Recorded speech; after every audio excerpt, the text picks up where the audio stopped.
Hi, everyone. Welcome to the Vandal Theory, a podcast about science and research at University of Idaho. I'm Danae Lenz, the External Communications Coordinator at U of I, and host of this summer mini-season exploring U of I's place in the American story. On July 4th, 2026, the United States marked the 250th anniversary of the signing of the Declaration of Independence. The nationwide commemoration, known as America 250, is an opportunity to reflect on our nation's history, celebrate its achievements, and consider the people and events that shaped the nation we know today. At University of Idaho, an America 250 committee is supporting projects that explore the university's history and its connections to larger American stories. This special podcast series is part of that effort. In this series, we'll look at how the university was founded, how it served both Idaho and the nation, and why its history still matters today.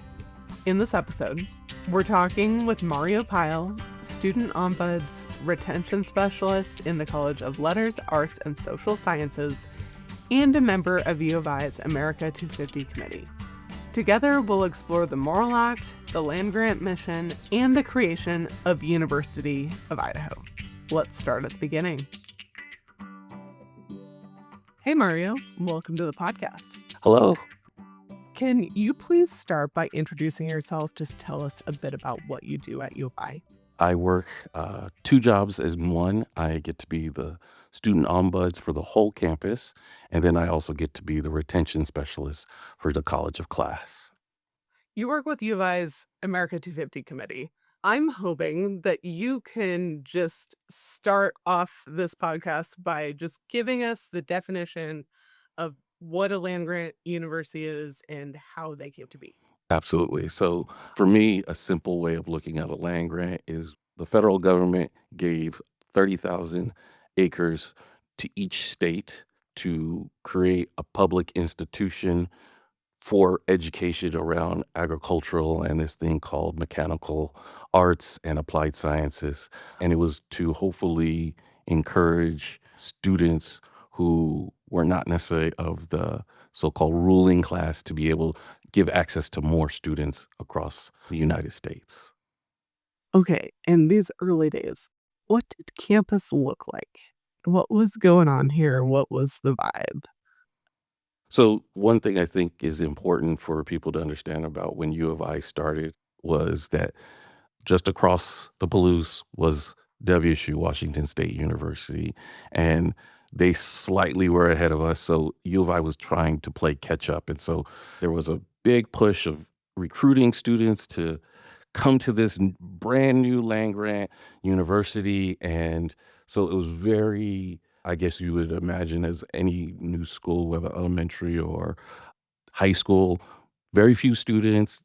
The principal was a professor himself, and so it was very small. Classes very stereotypical, very gender specific, but U of I was really trying to focus on agricultural, so it was really the beginning stages of like the science of farming. And so it was a very small school, and it was very new and trying to get the buzz to play catch up to what WSU was already doing. So small, but probably very excitement around being the first in this region or in this state. A few years after that, they passed a second Morrill Act, correct? What did that change? So the first Morrill Act was in 1862, which most people may not connect, but the Civil War was going on. And then in 1890, a second Morrill Act was passed. And then that act, that opened it up to African-American students to be able to attend colleges. There was a lot of hesitancy in the South. So you saw a lot of African-American students, Black students going to the North or coming to the West to go to college.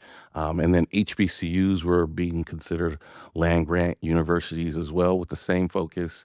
And so it expanded it and tried to bring in students of much more different ethnic backgrounds. Most people will say, higher ed was really created for wealthy white men.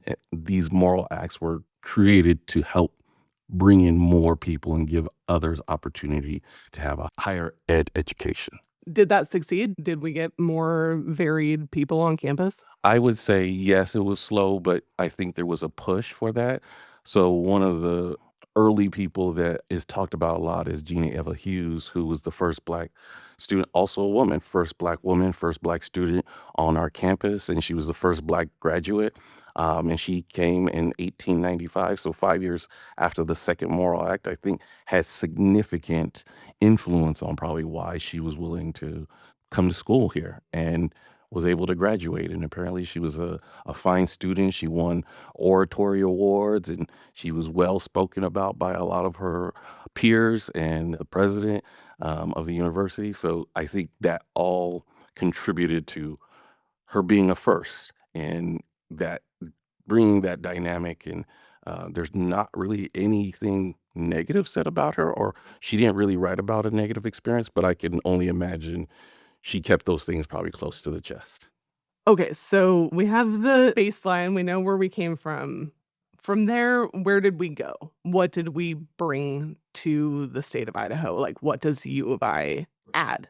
Absolutely. I think that's a really great question, probably an underrated question, because what we're even facing right now is like this stripping of education or this reducing education. And U of I was here to go the other direction and to push for more education, to push for more students of Idaho. That's the purpose of a land grant, is for that state to send its students, so those students aren't going to some other state, to get educated, to learn how to farm better with science, how to work with other animals, cows, sheep, really pushing for science to be used, because the United States was booming. People were moving west fast. I mean, the car was invented not too long after this. So there was a lot of reason for higher ed, and U of I was you could almost say, the catalyst for all of that learning throughout this state and its advancements in farming and its advancements, not in farming, but agricultural. And I think that dynamic of, although it's not specific to to land grant universities, but this desire to work with the indigenous people of the land, I think that is really crucial to being true to the land, true to the animals, true to the space that we exist in. And I think U of I is providing that opportunity for that partnership and that collaboration to continue to further. And I think that started here. And I think that's something that should be honored, despite that being maybe in context that this land did belong to these people before, whether it was through treaties, through war. This land was taken from them and given to higher ed education opportunities, which I think that should be a good place to start to reconnect that relationship and speak to those people about, how did you care for the land before we got here? And then and combine that knowledge together with what U of I and higher ed is trying to do with that. Okay, so your work with this America 250 committee, what do you hope people most take away from what you guys are trying to do? A few things that I think are really important to understanding about the committee is that the committee was a group of diverse people of gender, ethnic backgrounds, ideology, different spheres throughout, and that should be the essence. And really, maybe that wasn't what started America, but that's what America should be. And so, for me, what I want people to get across is that the same people on the committee, I think, should continue to evolve, and we should continually bring people of differing backgrounds. Those all should be central to this committee. And I hope people see that having that allows us to really assess America, whether it's 250 or whatever year celebration we're doing, because we were all here. What our status was changes, but I think it's important to have that many diverse voices. And so when we were selecting what applications and what projects should be funded, there was a good representation of voting, and it reflected that in who we chose and who we did not choose. And I think I want people to understand that the committee was not homogenous. If anything, that's the number one thing that I want people to understand, is that, yeah, it took us longer to figure out who to pick, but that is a good thing. We should take more time to make those kind of decisions. And so that's really what I want people to get across. When we look at history, it's not up to me to decide the value, but I'm going to tell the whole story from whose land it was before, how we got the land, and how we can make it better. And to me, just telling the story is really, really important. And one last thing that I will say that I think is really important, because Idaho was not a state when America was founded, but someone that trekked across these lands with Lewis and Clark, who doesn't get any representation, is York, a Black slave who was essential at keeping Lewis and Clark alive, but doesn't get any credit about that. And there is no evidence of him ever getting his freedom.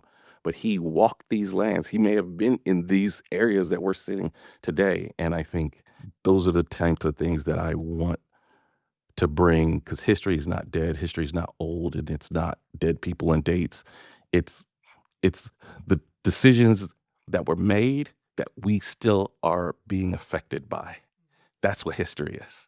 If someone made a decision in the past, and we still have to live with the consequences of that decision.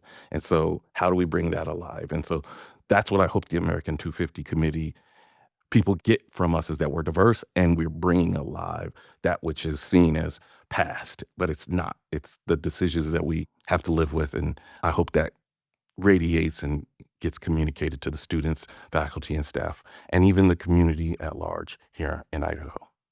I love that. Thank you for being on the podcast. This was great. Thank you for the invitation. I really appreciate it. I don't always get to talk about stuff like this, so I really appreciate that. Thank you for listening to the Vandal Theory. You can visit our website at go.uidaho.edu/Vandal Theory to learn more about our research. Email us at vandaltheory@uidaho.edu. We are on all of the podcasting platforms, so please rate and review and subscribe.